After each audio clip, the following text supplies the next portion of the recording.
नमस्कार दोस्तों, मैं सुभाष पॉइंट्समैन आप सभी का हमारे YouTube channel study with job वाला में बहुत बहुत स्वागत करता हूं। दोस्तों, आज का हमारा वीडियो उनके लिए है जो एनटीपीसी के एग्ज़ाम दिए हैं तथा उनका नंबर कम आ रहा है, तथा जिन्होंने एग्ज़ाम नहीं दिया है और उनके लिए सिर्फ ग्रुप डी बचा है, तो उनके लिए वीडियो बहुत ही खास होने वाला है। यानी स्पेशली समझ लीजिए कि ग्रुप डी के लिए मेरा वीडियो बहुत ही इंपॉर्टेंट साबित होने वाला है। तो दोस्तों, अगर आप चैनल पर नए हैं तो चैनल को सब्सक्राइब कर लें तथा बेल आइकन दबाना न भूलें और लाइक तथा शेयर ज़रूर करें। दोस्तों, आप ग्रुप डी का एग्ज़ाम देना चाहते हैं तो इस वीडियो को ज़रूर फॉलो करें तथा लास्ट तक देखें। मैं आपको बताऊंगा कि साइंस में क्या पढ़ना है, कहां से पढ़ना है तथा जीके जीएस और मैथ रीजनिंग की तैयारी कैसे करनी है। दोस्तों, आज का मेरा वीडियो सिर्फ साइंस के लिए है। मैं आपको बताऊंगा कि साइंस में क्या क्या टॉपिक्स पढ़नी है, तो आप कृपया वीडियो में लास्ट तक बने रहें। तो ये रहा हमारा group D science important topics, यानी इंपॉर्टेंट टॉपिक ही मैं आपको बताऊंगा। तो दोस्तों, यह लुसेंट बेस तथा एनसीईआरटी पे आधारित है। अगर आप इसे कर लेते हैं तो आपका 20+ क्वेश्चन गारंटी सॉल्व हो जाएगा।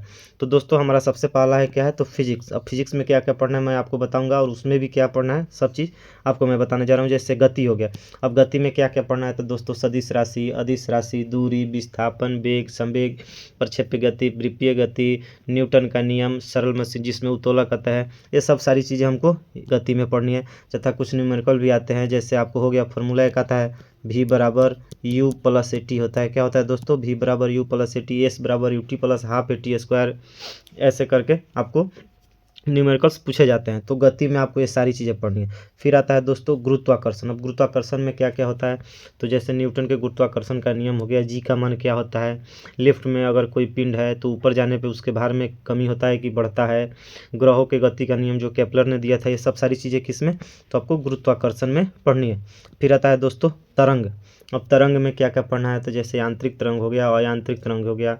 अब इसमें आपको जैसे गामा किरण, एक्स किरण, अवरक्त किरण, पराबैंगनी किरण, ये सारी चीज़ें आपको तरंग में पढ़नी है। फिर नेक्स्ट हमारा आता है दोस्तों उष्मा। अब उष्मा में क्या क्या पढ़ना है, तो उष्मा में आपको कैलोरी हो गया, सेल्सियस हो गया, फ़ारेनहाइट हो गया, केल्विन हो गया, ये सारी चीज़ें आपको उष्मा में पढ़नी है।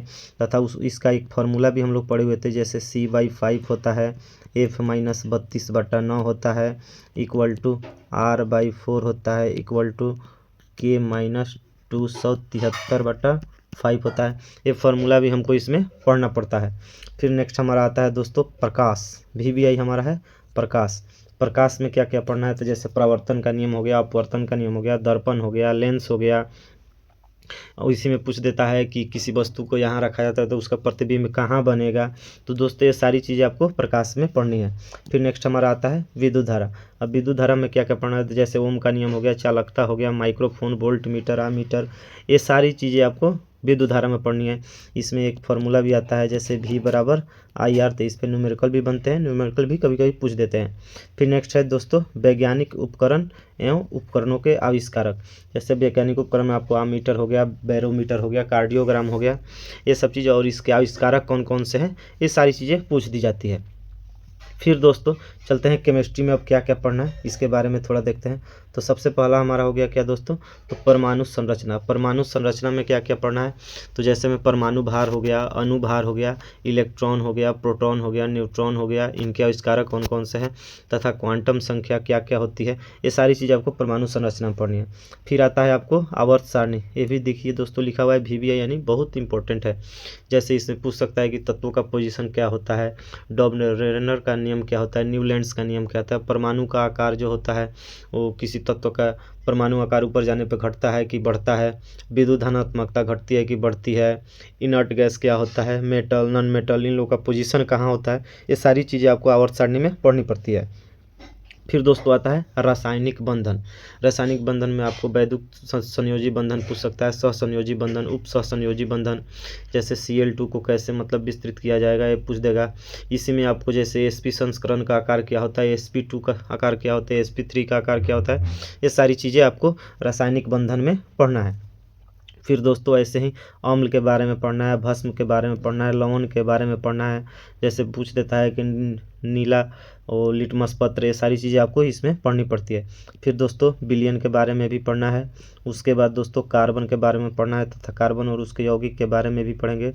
फिर दोस्तों धातु, अधातु तथा मिश्र धातु के बारे में भी आपको विस्तृत जानकारी लेनी है। फिर नेक्स्ट में आता है दोस्तों हमारा कोशिका यानी जीव विज्ञान। जीव विज्ञान में अब क्या क्या पढ़ना है मैं आपको बताऊंगा। ये रहा हमारा जीव विज्ञान और हमारा सबसे पहला टॉपिक क्या है इसका, कोशिका विज्ञान। अब कोशिका विज्ञान में क्या आता है, जैसे जीव द्रव्य हो गया, कोशिका हो गया, राइबोसोम हो गया, माइटोकॉन्ड्रिया, गोल्गी कायल, लाइसोसोम इत्यादि, इन सभी के बारे में आपको कोशिका विज्ञान में पढ़नी है।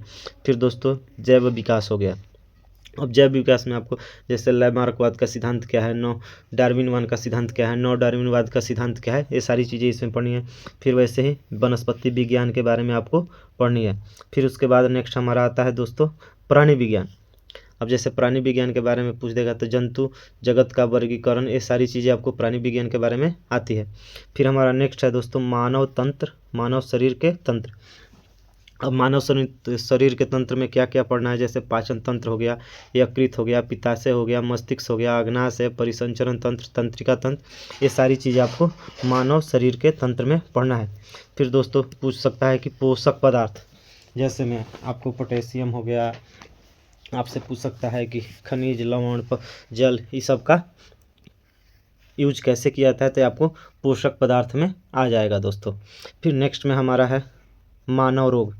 अब मानव रोग के बारे में हम लोग पढ़ेंगे कि मानव रोग कौन कौन सा होता है। तो दोस्तों यहाँ पे आप देख रहे हैं कि मानव रोग लिखा हुआ है। तो मानव रोग में जैसे में आपको आता है मलेरिया, पायरिया, सोने की बीमारी, पेचिस, कालाजार, टिटनेस, हैजा, टाइफाइड। अब इससे पूछ सकता है कि इससे प्रभावित अंग क्या क्या हो सकता है, इसका परजीवी क्या होता है, इसके लक्षण क्या क्या होते हैं, आपको मानव रोग के बारे में ये सारी चीज़ें जाननी है। उसके बाद दोस्तों आता है विज्ञान की प्रमुख शाखाएँ। अब विज्ञान की प्रमुख शाखाएँ कौन कौन सी होती है तथा उसके बारे में आपको बताना रहता है। जैसे एनाटॉमी हो गया, या किससे संबंधित है, जैसे एस्ट्रोलॉजी हो गया, ये किससे संबंधित है, जैसे astronomy, eugenics, cryonics, ecology, exobiology, geology, gerontology, horticulture, ये सारी चीज़ें आपको विज्ञान की प्रमुख शाखा के अंदर पढ़नी है। तो दोस्तों इस तरह से अगर आप चाहें तो हमारे चैनल से जुड़ के ये जितने भी टॉपिक्स हैं, जैसे group D science important topics मैंने फिजिक्स में, केमिस्ट्री में और बायो में बताया है, ये सारी चीज़ें हमारे चैनल से जुड़ के आप लोग पढ़ सकते हैं। दोस्तों लास्ट में मैं आपको ये भी बता देना चाहता हूँ कि मैथ और रीजनिंग में क्या क्या पढ़ना है हमारे वीडियो में अपलोड किया जा चुका है, तो आप लोग हमारे चैनल पर जाके उसे भी देख सकते हैं। और दोस्तों अगर किसी भी वीडियो की ज़रूरत है, अगर आपको किसी टॉपिक पर जानकारी चाहिए तो आप कमेंट बॉक्स में कमेंट कीजिए, हम लोग वीडियो ज़रूर बनाएंगे। तो दोस्तों फिर मिलते हैं नेक्स्ट वीडियो में, तब तक के लिए जय हिंद, जय भारत।